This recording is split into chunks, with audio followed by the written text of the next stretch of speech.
don't know why I'm so nervous. Hey everyone, welcome back to my channel. I'm Leandra the TBR0, and my goal is to lessen my physical TBR one book at a time. But today I have some genre hot takes for you.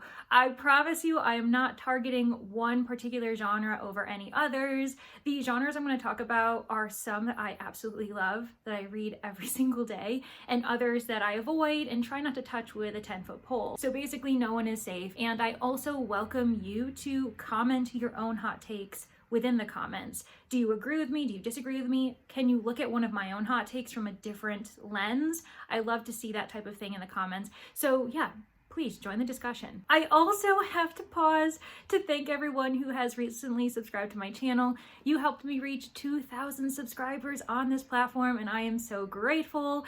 This year I've seen so much growth, and I continue to be so surprised by the fact that I have such a huge amount of engagement in the comments, reactions, people interacting, wanting to collaborate with me, and I really am so grateful. I don't know what else to say. Grateful is the term of the day, of the year of 2024, and I am not mad about it. With that said, because I hit 2,000 subscribers, I actually want to do a bit of a celebration video in honor of it. So at the point of this video going public, I want to encourage you to go to my community tab. I will have a poll running. Everyone likes the opportunity to vote. And yeah, I will provide a very special video for you all that you can enjoy along with me as I create it. And finally, the last bit of housekeeping, I promise.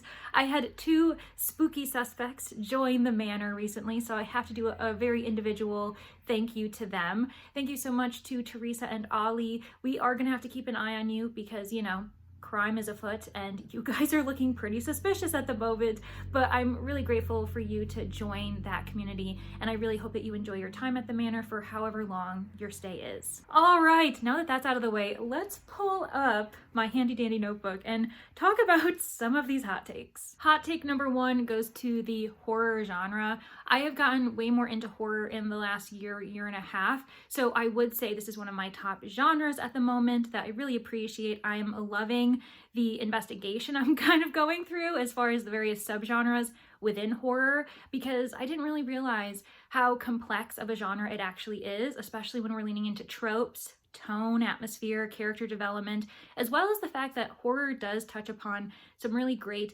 serious topics at times. It's a great criticism of society. It's an homage to past horror as well. We see that a lot in retellings, reimaginings, nods to some of the horror greats, and I've just been really getting into the fact that horror can be super self-referential. At the moment, I'm reading Bury Your Gaze, and that's exactly what this book does. Everything I just said, all in one novel. It's been amazing. But with that said, horror isn't perfect. No genre is perfect. And so my hot take for horror is that a lot of times we see pain, violence, torture, harm towards another person, an animal, and it is superfluous.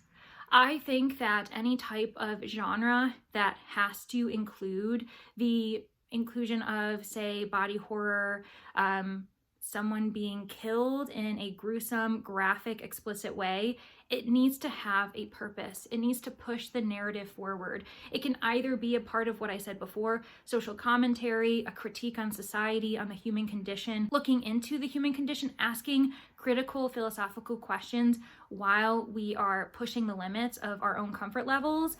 Or it doesn't have to be any of that. It can simply just be a part of the A plot and make sense to the point where the story was heading in that direction, the characters were moving in that direction, so it makes sense for them to experience this kind of trauma, whether it be mental, emotional, or physical. There have been moments where I've been reading a horror book and I think this scene didn't need to be in there.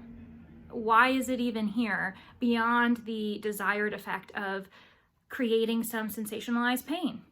Pain makes money in this day and age, and it's something that we have to kind of come to terms with, but that doesn't necessarily mean that we can accept it. So I would argue that my hot take is horror needs to do better about making sure that its use of pain, of fear, is always purposeful, whether it be for some type of critique or just to push the narrative forward because it makes sense. Switching gears from a genre that I'm growing to love to one that I'm growing to struggle with more and more every day is the romance genre. This is my second hot take, and I'm gonna do my best to be concise in what I'm trying to argue for this hot take. At the moment, I'm seeing a trend in romance in which both author and reader are leaning too heavily on the happily ever after ending. It is something that's become a bit of a crutch, and because it's viewed as so automatic, a lot of authors and readers are not really working hard to look into if these characters actually should be together, to prove to the reader if these characters fit together, if they're beneficial to each other, if they make each other's lives better, if they truly do love each other and have fallen in love with each other. Meanwhile, the reader, I think, is too quick to accept certain red flags, possible toxic traits, events, actions that really should be delved into more deeply because they're waiting for that payoff of the happily ever after. I've basically been reading a lot of romance this year, a lot more than I planned, thanks to certain collaboration projects, whether it be because I'm part of a readathon and a romance fits the prompt. I have been recommended a book by a friend for Meet the Booktuber, a series that I was doing for the past 6 months, or for another collaboration project I was doing, which is Can We Trust? Another collaboration project I was doing, Battle of the Booktubers. So I have been faced with a lot of romance, more than I would have even planned this year. And that is what I'm seeing, is that a lot of authors are relying too heavily on happily ever after because they see that ending. They aren't working hard to prove to us that these two people actually should be together, that they're good for each other. And I've gotten really frustrated with realizing that some of these characters are severely flawed and should not be in a relationship before they've worked things out on their own, gone to therapy, or simply addressed some internalized sexism, misogyny, other elements that just should not be in, especially contemporary romance. I'm a bit worried for the romance genre. I think it needs a revamp, and it needs to take some chances to change up some narrative structures that have just become way too obvious and run-of-the-mill.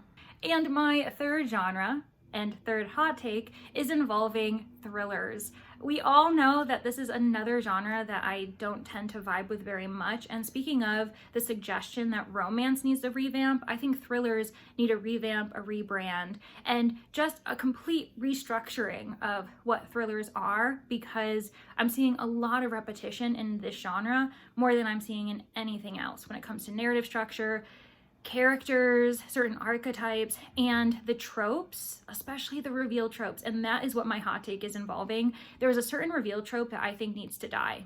We need to stop seeing it because it is becoming an epidemic. One person within the group is a hidden sociopath, or they have sociopathic tendencies.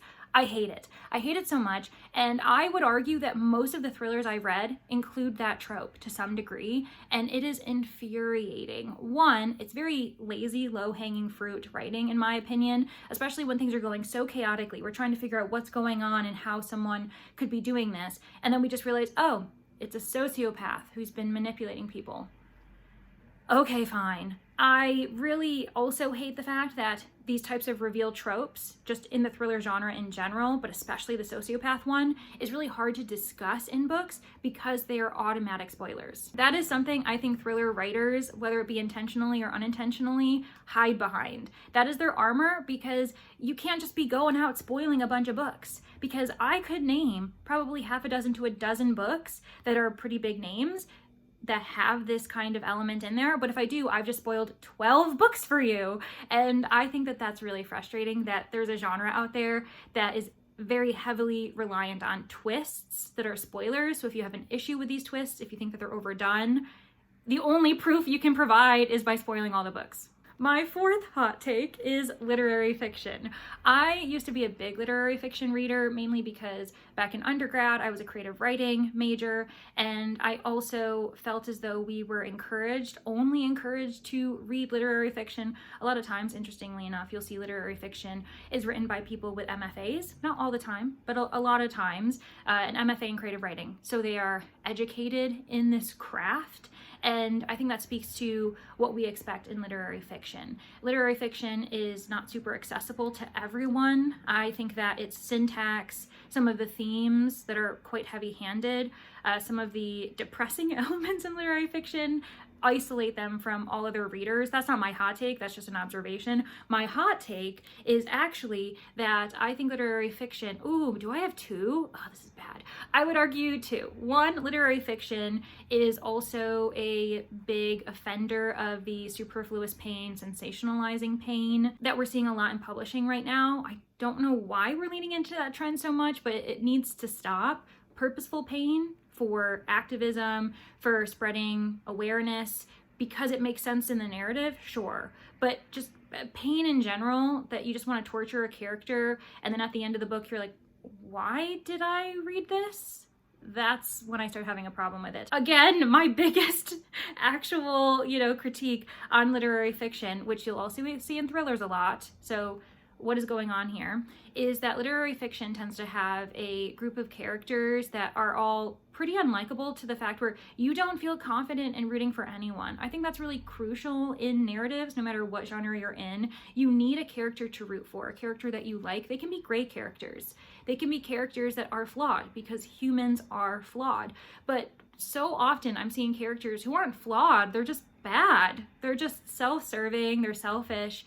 They are willing to sacrifice the emotional safety, mental safety of others for their own gain. And I'm just thinking, what are we supposed to take from this? This is very depressing. Like, yeah, we've got a lot of things going wrong with us, but can we have at least one positive gray character that we can follow? And a big example that I see in literary fiction right now is adultery. There is so much adultery where, especially this year, any lit fic that I've picked up, I swear someone's being cheated on. And I'm just like, why are we even putting this into the ether? Especially the form in which it's a main character that we're supposed to support, that we're supposed to like. It can be a conflict, an interesting plot device that another character we're rooting for has to get over, has to overcome, and realize that they deserve better. But to have someone that you're actually following in their head, looking to see how their narrative ends, and they've cheated on someone, I'm just like, I don't want to root for you. I hope that your life sucks. And then I'm just like, why am I reading a book to ensure that this person basically gets the karma that they deserve? Basically, literary fiction likes to pride itself on being kind of depressing and dark and edgy and showing the true human condition. And in reality, it's just a bummer. My fifth hot take is for science fiction. And this one was actually really hard for me to come up with because I wanted a juicy one. Like, I wanted a good one. And that's not to say that it was hard because science fiction is perfect, because I just said way at the beginning of this video that no genre is perfect. My hot take for sci-fi is that a lot of times in science fiction, we see such an advancement in tech to the point where it's actually really complicated. It's very complex. We need paragraphs, pages, chapters worth of information for us to understand how these characters are navigating this high-tech world. And I think that that doesn't make any sense, because if we are seeing how tech has evolved in the last 10, 20, 30 years, it has simplified our lives. It's actually become ever more accessible. It's, using less steps to do the same task. It's almost become invisible to our everyday lives, to the point where it's only visible when it's removed. For instance, our smartphones, how much we actually can use on them. And then if you spend a week without them, you suddenly realize how much you utilize it, but it's an invisible technology that has made your lives easier, made tasks be completed faster. And I think that that's one thing that sci-fi has done wrong for a long time, is that it makes it so complicated and complex. And it's like, it shouldn't do that. We're actually moving in the direction where it would be simplified. And I prefer when sci-fi shows that, and shows it being used for luxury, for just personal individual use, because that is the way we're going. My sixth hot take is for fantasy, and this one is a really new genre for me. I have probably read a handful of fantasies in my reading life, but I've really read quite a few fantasy this year. In the same vein as with romance, it's because I've had a lot of fantasy recommended to me for a lot of collab projects, and it's allowed me a bit more experience with the genre. And I'm still working out what type of hot takes I might take from this genre, because it's so new to me, as far as what's the norm and what's just, the coincidence of a few authors I've been reading from. But one of my hot takes for fantasy is that I think we need to calm down with the series. like, yeah, series are great. They're fun, but among the various genres that have series, I think fantasies are the ones that lean too heavily on it. And I've also heard more than once, like quite a few times, the discussion of how an author has posed a fantasy book as, you know, a single book, a standalone, maybe a duology, and the publishers, the agent has convinced them to actually market it as a trilogy or something longer, and then things are going out the wazoo. I think it's more impressive, and I appreciate fantasy when it's a standalone, because that shows that an author can really provide a thorough world building experience and also an arc that has a satisfying end without cliffhangers. And it also might be the best way to be like a gateway into fantasy, because as someone who avoids fantasy, the main reason why I've been avoiding fantasy for so long is because I'm tired of starting series and then just being like, well, now I've committed myself to 10 books. I think fantasy needs to try harder to provide more standalone options. And with that said, I have read a few standalone fantasies, so I know they exist, but I think that we need to slow our roll. We need to calm down. There's always going to be fantasy series out there, so someone who's a big series person, you're fine. But I think we need a bit more of a percentage of standalones, or at least duologies. And what I would actually argue, so if you're a fantasy writer out there and somehow you've come upon my video, I challenge you. Something that's really common in mysteries, when there's a mystery series, traditionally each book is a standalone. You can read it in order. A lot of times you shouldn't have to do that, but if you do, that's fine. But each one has its own mystery case that you must then, read. And then at the end, you get the satisfaction of the mystery coming to an end, but you still get the love of being in the same world, of being with the same cast of characters that you've grown to be invested in, to love, to root for. But each one is an individual thing. If there's a fantasy series out there that does that, please let me know, because I'd love to try it out, because I'm tired of having to invest in like huge fantasy series. Like the number of fantasy series I've started this year because of recommendations, I'm like, how do you guys do this? Like fantasy readers, you must be exhausted with how many series you're juggling all the time. And finally, I've got two more, but this one's for like an individual genre. That is the mystery genre. My love. I would argue I have quite a bit, and that comes with the fact that I have the most experience with it. That might be something that you find as well, that the genre you know best, you will have the most hot takes, because even though you know it best because you love it, because you read mostly that genre, because you're so familiar with it, you recognize the cracks. Like you see the cracks in the genre. So let me know if you agree with me there. But the one I'm going to talk about for mystery is that I am really kind of getting a little bit frustrated with how often we use the term cozy, and we aren't clarifying whether we mean the cozy subgenre or cozy as in comfort, as in tone, atmosphere, because those are two separate things. And I think that confusing those two things is harming the mystery genre for people who want to get into it, because there is a niche known as the cozy mystery. It's a subgenre that is exploding in the last, say, 20, 30 years.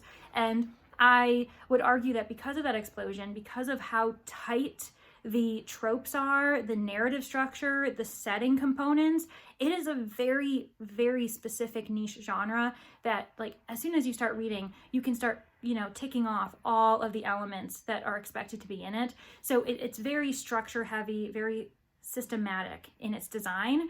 And that works for some readers, but definitely doesn't work for others. I've only been able to find maybe 2 or 3 specific series that I enjoy that are the capital C cozy mystery. And it tends to be a subgenre I avoid among the many mysteries that exist.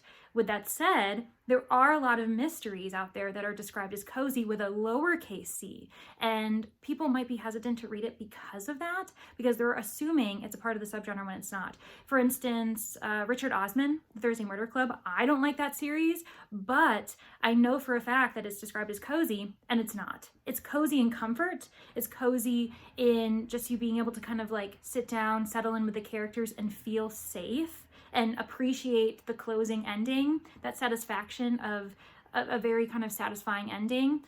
Those components are there. That's what is great about a lot of mysteries, and it's very light. You're not seeing a lot of blood, you're not seeing a lot of gore, it's not explicit on the page, but it's not cozy with a capital C. It's not a part of that subgenre. Same with the Marlowe Murder Club, same with Agatha Christie. it is comforting because it's kind of low stakes as far as the drama going on, and it just feels like a warm hug, but it's definitely 100% not a part of the cozy subgenre. So my biggest issue with the mystery genre in general is that we're using the term cozy too much without identifying if it's a cozy with a capital C or a cozy with a lowercase c, and I fear that it's preventing people from picking up certain mysteries because they're assuming it's a part of that niche subgenre that definitely isn't for everyone. And finally, my last hot take is involving genre blends. I am a huge supporter of genre blends. It's my favorite thing. I really love mysteries, but my favorite type of mystery is a mystery paired with another genre. So for instance, there's fantasy mystery, there's sci-fi mystery. I'm trying to get more into horror mystery because I think that they pull the best parts from each other and combine it into such a complex, new, unique narrative. So I'm a huge supporter of genre blends, but the one critique I have isn't about the genre blend itself. My critique is how we categorize genre blends, especially when giving awards.